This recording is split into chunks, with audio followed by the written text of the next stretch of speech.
سلام، امیدوارم عالی باشید. پیج‌های دندانپزشکی زیادی تو اینستاگرام دارن فعالیت میکنن. محتوای زیادی دارن تولید میکنن. هزینه میکنن برای تولید محتوا و خیلی‌هاشون جذب بیمار خوبی رو ندارن. بعضی اصلا جذب بیمار ندارن. امروز می‌خوایم بپردازیم به اینکه خب چه اتفاقی افتاده یا چه اتفاقی میفته که بیمار محتوا رو میبینه و جذب نمیشه، یا یک مرکز دندانپزشکی با اینکه داره هزینه میکنه برای توسعه کسب و کارش، برای پیج اینستاگرامش، اما نتیجه‌ای نمیگیره. این موضوع یکی از با اهمیت ترین موضوعات در توسعه کسب و کار مرکز دندانپزشکی است. ببینید، ابزار اینستاگرام رایگانه، پس قرار نیست هزینه‌ای برای خود ابزار اینستاگرام بکنیم و داریم استفاده میکنیم ازش. اما اینکه از این ابزار چقدر باید استفاده بکنیم، چطور باید استفاده بکنیم، چه هزینه رو بابتش پرداخت بکنیم که بتونیم مرکز دندانپزشکیمون توسعه بدیم، این میشه قسمت اصلی کار. من چند تجربه بگم خدمتون. با مدیران کلینیک زیادی مشاوره داشتم و چالش اصلی برای خیلی از مرکز دندانپزشکی جذب بیماره. خب میپرسم که دارین چی کار میکنید؟ عموما میگن ما تراکت هم پخش کردیم، جواب نگرفتیم. بعد میگم که خب مثلا تو سال 1403 1404 تو این سالها که دیگه خب خیلی ابزارهای مختلفی اومده، به جای اون تراکت مثلا آگهی دیوار رو میذاشتین. خب بهینه تره به نسبت، خیلی ها بیشتر میبیننش، خیلی هدفمندتر میبیننش. اوکی. بعد میپرسم که خب من پیج اینستاگرامتون رو میبینم که پیج اینستاگرام 2 تا محتوا داره، عالی، پرفکت. بعد همون 2 تا محتوا. میپرسم که خب چرا؟ میگه ما یه ادمینی آوردیم یا مثلا یه هزینه کردیم برای تولید محتوا، اما دیدیم نتیجه نگرفت، بیخیال شدیم. خب اوکی. ببینید، خیلیا به واسطه ایدئال طلبی جلو دوربین نمیان، تولید محتوا نمیکنن.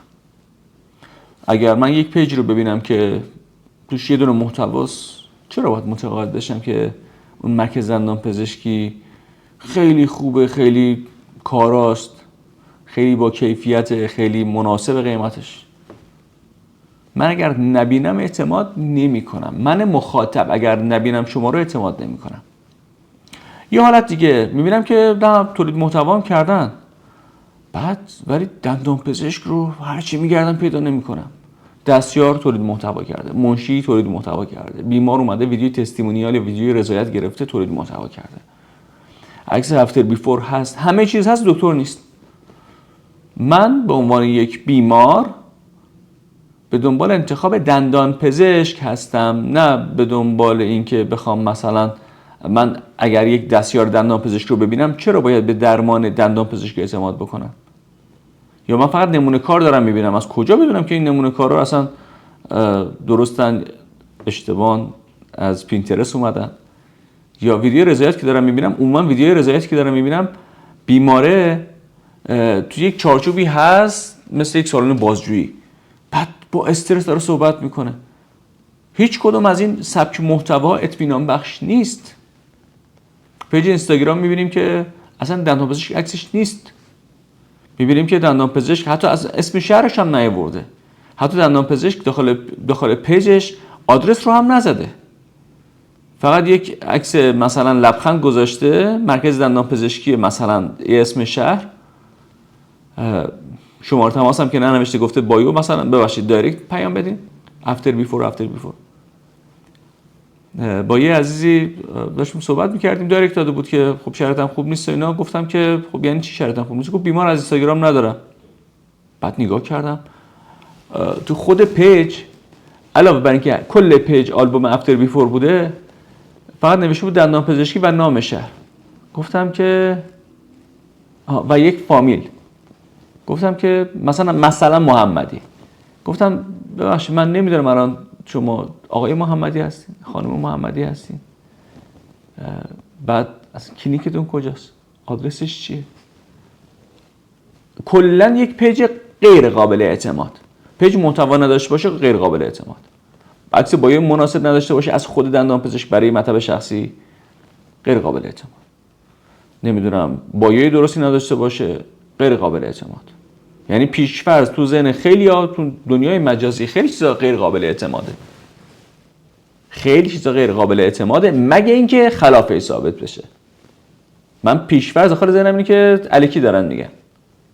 خب چون زیاد برخوردیم به کسب و کارهایی که اطلاعات فیک میذارن، به افرادی که فقط دنبال بیماریابی هستن، اصلا مرکز دندان پزشکی نیستن. خب خیلی اطلاعات فیک زیاد شده. من چرا باید بپذیرم که شما یک مرکز دندان پزشکی معتبر هستید؟ یک سری ویدیوها هستند که ویو میخورن، اعتمادی ایجاد نمیکنن. ویدیوهای ترند، ویدیویی که همه میان جلوی دوربین بازی میکنن، بعد پیج آرایشگاه همونو داره، پیج لباس فروشی همونو داره، پیج مرکز دندان پزشکی هم همونو داره. چرا باید این سبک ویدیو قابل اعتماد باشه برای من؟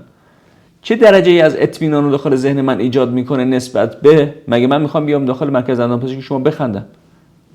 من اومدم توی مرکز دندان پزشکی شما از شما خدمات دندان پزشکی دریافت کنم. حالا اینکه یک سری از ویدیوها هستند اون مثلا میگن آقا ما ویدیوی فان درست کنیم، ویدیو ترند درست کنیم که مثلا مخاطبمون یکم تحول داشته باشه، یکم متفاوت. خب ویدیوی پشت صحنه‌تون رو بذارید، عادی‌تره، واقعی‌تره، کم هزینه‌تره. من میام جلو دوربین صحبت میکنم، میتونم توپق بزنم. اوکی، اون تیکه توپق رو مثلا، یا اون زمانی که دندانپزشک جلو دوربین داره صحبت میکنه، یکی دیگه از پشت سر فیلم بردار و دندانپزشک بیاد فیلم بگیره که ما داریم اینجا تولید محتوا میکنیم. این واقعی‌تره.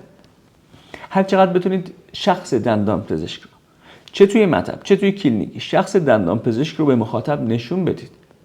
تخصص دندانپزشک رو به مخاطب نشون بدید. واقعی بودنش رو حداقل نشون بدید. چون خیلی ها هستن فقط عکس میذارن. خب من نمیدونم واقعا دندانپزشک وجود داره یا وجود نداره، یا ممکنه نمونه کار مال یکی دیگه باشه. اصلا دندانپزشک باید دیده بشه. دیده شدنش میشه اعتماد ایجاد کردن.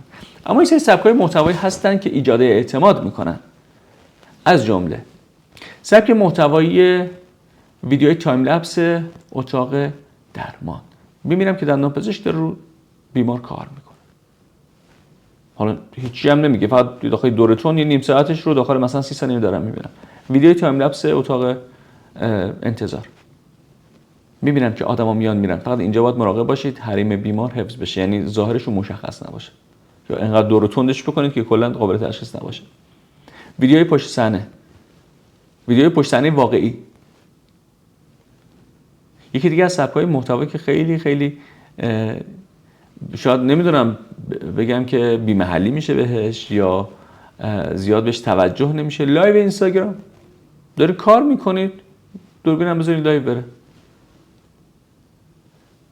شما واقعا دارید نشون میدید کار میکنید. بعد من مخاطب که اجازه ندارم بیام داخل اتاق درمان که بخوام ببینم، ولی شما به واسطه این دوربین، به واسطه لایو اینستاگرام این اجازه رو دارید میدین. خب کار نمیخوام بگم خود درمان رو نشون بدید، که من در حال کار کردنم. بعضا میتونید اگر روی مثلا برفرض بیمار این دارین کار میکنید روی بیمار، یه صحبتی هم با مخاطبینتون بکنید و برگردین، مثل یک همراه بیمار به لنز دوربین نگاه کنید. عادی، خیلی عادی، خود واقعیتون. اگر رفتین سمت ایدئال طلبی که باید تدوین خیلی حرفه‌ای روی این محتوا انجام شه، نور خیلی حرفه‌ای داشته باشم، حتی بیمارم آرایشگاه رفته باشه، خودم آرایشگاه رفته باشم، اگر رفتیم سمت این سبک محتواها، محتوا درست کردن سخت میشه. محتوا درست کردن سخت بشه، داخل پیجتون تولید محتوای مستمری انجام ندید، مخاطب میبینه چه اتفاقی نمیفته، یا اینا هر ماه یک محتوا تولید میکنن. من اگر شما رو ببینم میتونم اعتماد بکنم، نبینم اعتماد نمیکنم، یه بار ببینم اعتماد نمیکنم، دو بار ببینم اعتماد نمیکنم. خودمون رفتیم جای دیگه خرید کردیم، بالاخره یه برند رو چند بار اسمش شنیدیم، بالاخره اعتماد کردیم، خریداری کردیم محصول یا خدمت رو. پس اگر میخواین از اینستاگرامتون جذب بیمار داشته باشین تا میتونید رو اعتماد زایی کار بکنید. خیلی ها به اشتباه اعتماد زدایی میکنن. این اعتماد زدایی کردن هم به وفور داره یافت میشه. نگاه کنید خیلی از پیجا رو، ما توی اینستاگرام یا تو هر شبکه اجتماعی عادت داریم اسکرول کنیم. این عادت به اسکرول کردن رو بهش میگن سندروم شست بیقرار. آدم‌ها دوست دارن اسکرول کنن، دیگه چی هست. خیلی راحت از این ویدیوهای شما عبور میکنن، خیلی راحت. ما خیلی دلیل داریم که ویدیو درست میشه، محتوای حرفه‌ای درست میشه، اما تأثیری نداره. من یکی دیگه از مثالاشو بخوام بزنم خدمتون، مثلا تو همین صفحه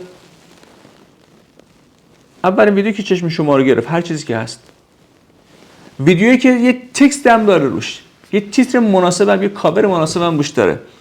من مثلا یه پیج رو بخوام به شما نشون بدم، تقریبا همه پیج‌ها اینجا که من دارم میبینم همشون یک اصطلاح قلاب متنی دارن که من رو اکسپلور اگه دیدمش کلیک کنم روش. اما مثلا من این محتوا رو برای چی باید روش کلیک بکنم؟ میخوان چی بگن؟ نمیدونم. میرم روی محتوا دیگه کلیک میکنم، نوشته اینجوری طلب تو وصول کن. خب یکم عنوانش، یکم تیترش جذابه. تازه کلیک میکنم، تازه بخوام برم محتوا رو ببینم. پس محتوا تولید شده، اما یه دلیلی هم برای کلیک کردن من باید روی محتوا باشه.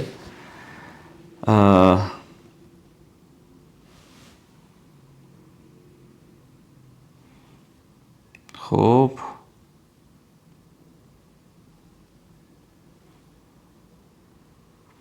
بعضی از ویدیو هستن اصلا مثلا دندانپزشکی برای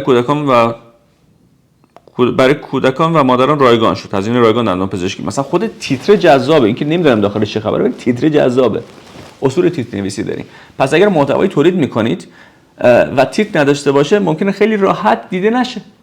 یه کاری بکنید محتواتون کاور خوب داشته باشه، تیتر مناسب داشته باشه، یه قلاب تصویر داشته باشه، کلیک بشه روش، دیده بشه. دو اینکه خب از اصول آموزشی محتوا درست استفاده بکنید که دیده بشه اون محتوای شما. ما یه دوره رو طراحی کردیم اسم دوره دنتاگرام، آموزش کاربردی اینستاگرام ویژه مراکز دندانپزشکی. خیلی این چیزها داخلش تحلیل شده. من میگم که اوکی، من یک زمان دارم و یک هزینه دارم پرداخت میکنم به ادمین، هزینه پرداخت میکنم به یک نفر مثلا که دایرکت پاسخ بده، دارم از ابزار اینستاگرام به عنوان کسب و کار مجازی استفاده میکنم.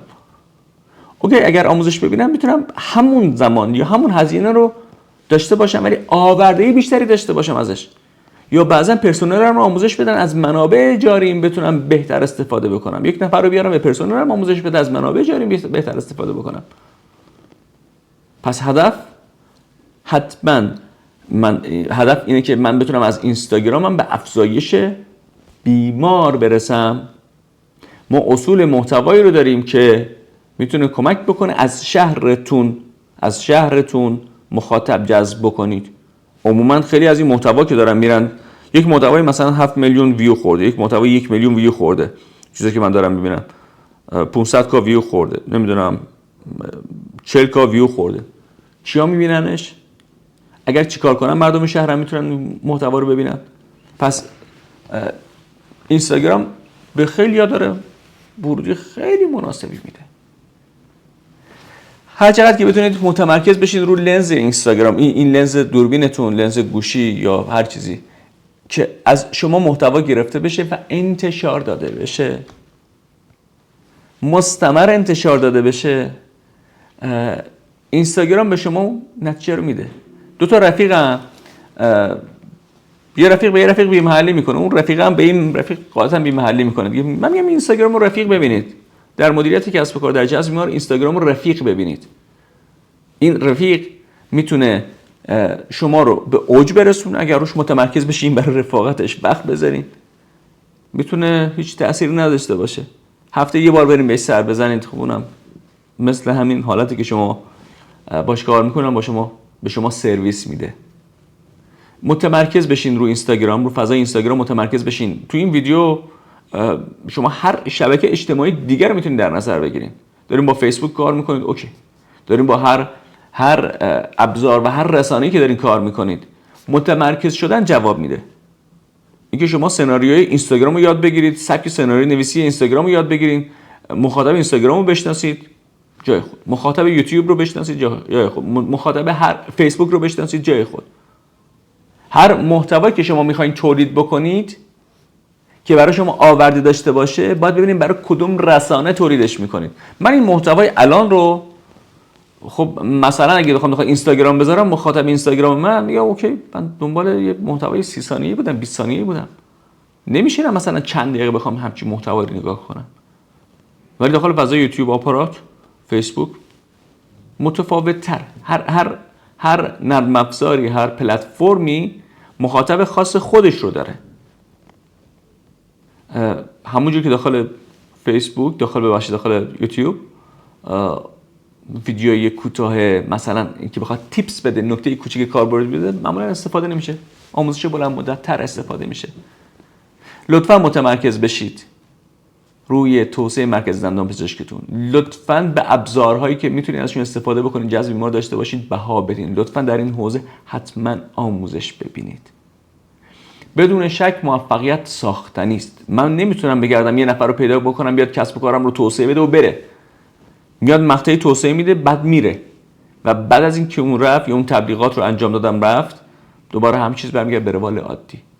پس در نقش مدیر مرکز دندان پزشکی لطفاً بازاریابی رو یاد بگیرید. لطفاً مدیریت نیروی انسانی رو یاد بگیرید. لطفاً هوش مصنوعی رو که چطور میتونم ازش داخل بحث مدیریت هم استفاده بکنم یاد بگیرید. همین رو باعث میشه که راحت‌تر از قبل به توسعه مرکز دندان پزشکی بپردازید. از شما متشکرم. امیدوارم موفق باشید.